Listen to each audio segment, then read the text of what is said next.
ကျွန်တော်ကြက်ရီကွန်ကြွကြော်လေးလုံးမယ်ပေါ့နော်ကလေးလေးလည်းကြိုက်တယ်ကျွန်တော်ရမကလူတင်လေးလည်းကြိုက်တယ်ကြက်ရီကွန်ကြွကြော်လေးကိုကျွန်တော်ဟင်းညိုမိုးထည့်မယ်ကြက်သားစီမူလေးထည့်မယ်ပေါ့နော်စီမူထည့်မယ်နောက်ငရုတ်ကောင်းပုံလေးလည်းထည့်မယ်နောက်ကျွန်တော်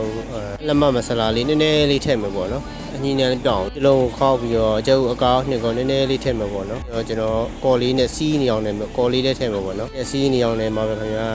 ဒါကျွန်တော်စီးနေလေးဒီလိုကော်လေးထည့်ပြီးနေပါတယ်ခင်ဗျပြီးတော့စီး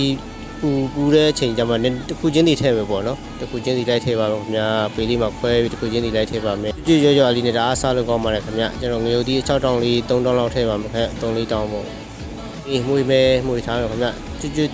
ကျွတ်နေအောင်လေးကြော်မယ်ပေါ့နော်တော်တော်နဲ့လည်းပြန်မယ်အေးတော့ခင်ဗျကျွတ်နေရပါခင်ဗျခြားကန်နီးပြီးဆိုမှကျွတ်တမျိုး3တက်လောက်ထည့်မယ်ကျွတ်တမျိုးတပြားရိုက်ထားလေး3တက်လောက်ထည့်မယ်ပွဲရုံပဲရိုက်ကြပါတော့အကြည့်မရဘူးပေါ့နော်ခြားကန်နီးပြီးဆိုမှကျွန်တော်ပြင်းတော်တင်လေးထည့်ပါခင်ဗျမှုပြီးတော့စားလို့လည်းအရန်ကောင်းပါတယ်ခင်ဗျဒါပါဆယ်လေးလာဝယ်သွားတာပါ